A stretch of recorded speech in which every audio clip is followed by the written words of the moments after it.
awesome artist. So now that we have our coffee or tea concentration, I'm going to show us how we're going to the first step is to make the marks, the abstract marks on our paper. So once again, you'll need a white piece of paper. It can be from your construction paper, a white piece of construction paper, or your watercolor paper. It's up to you. And then you'll also need, always when we're painting, we don't want to get our table wet. So if you have either some newspaper that you can work on, maybe a paper or a plastic bag or a tray, you'll definitely want that.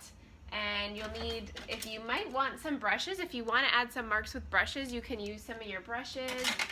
And if you can look around the house with someone, an adult, and maybe find like some bottle caps or some marker caps. I even found like a can, if you have like a water or soda can, maybe like a paper or a plastic cup. These are going to use as circle shapes to basically print with our ink or our coffee. So, all right, let's get started. All right, so I've got my paper, I've got my coffee, and now I'm going to start first by making some circles because this is an abstract. A lot of times when you're painting abstractly, you can work with the elements and principles of design. So the elements, the shape is one of them, and I'm not sure how well this is going to work, so we're going to have to experiment. It might not be very dark, so the stronger your coffee is, definitely the more dark that your shapes will be. So you can try the different ways. I'm just going to try, I'm doing this side, and then I'll maybe do the other side. And if that doesn't work so well, then I can try another object. Let's see if this marker cap works any better. I still got some of the colors from the marker in it.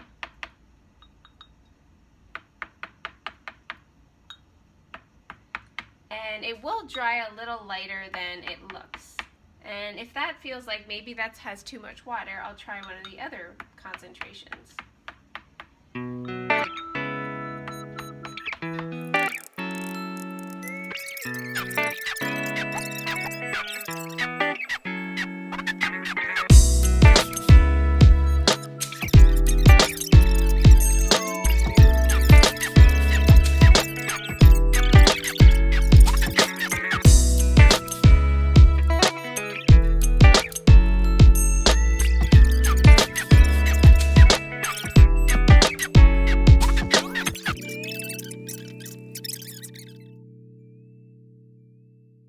Sure that you stop before you cover the whole thing.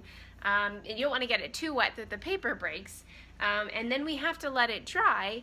And then the next part is we're going to add in our abstract, we're going to add in more designs. We're going to be using line and shape and pattern and all the elements of design to create an abstract design with our paper. So we'll have to let this dry first.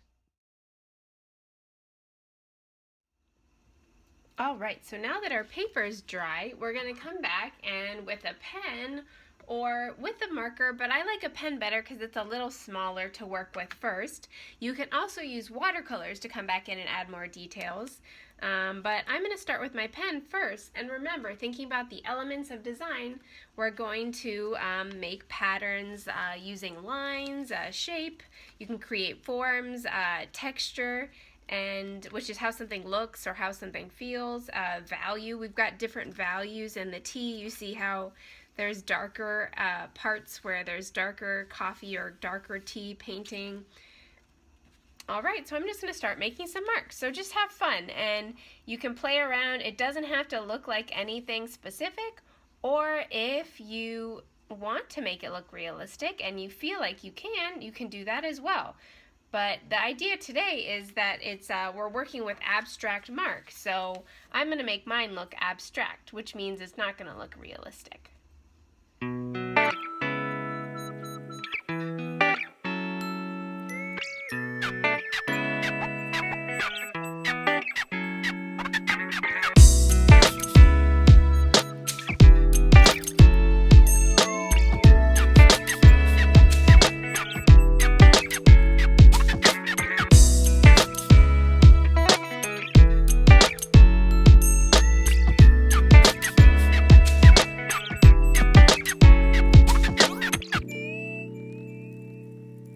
working, you might get an idea of what it looks like. Like for me right now, mine almost looks like a map to me.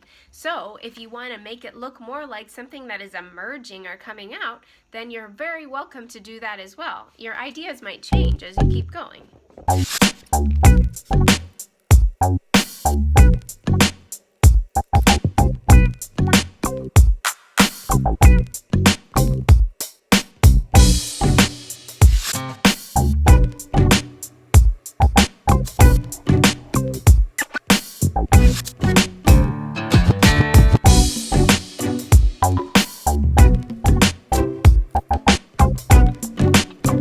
Another trick is to turn your paper around. When you thought it looked better this way at some point, sideways, maybe you want to flip it this way. And the other thing to keep in mind is this is not about looking perfect. In fact, it will come out probably very different than you think it will. But part of this is like an exercise and kind of loosening up and just practicing, experimenting, using your pen or your marker and different types of, using different applications, different techniques, different marks, different types of lines. It's really just to kind of explore, and who knows, you might really like the way it turns out, and if you don't, that's totally fine too. The other cool thing about art is it's all about learning and having fun. So don't get caught up if you don't necessarily like the way it looks. Who knows, maybe one day if you keep it, put it aside, you'll pick it up and you'll really like it, or you'll get an idea of what to do to it next. That's the cool thing. I like to work on more than one artwork at once, so maybe if I feel like I don't know what to do next, then I can keep going on something else, and then who knows, I might come back to this one and an idea might hit me and it might be awesome.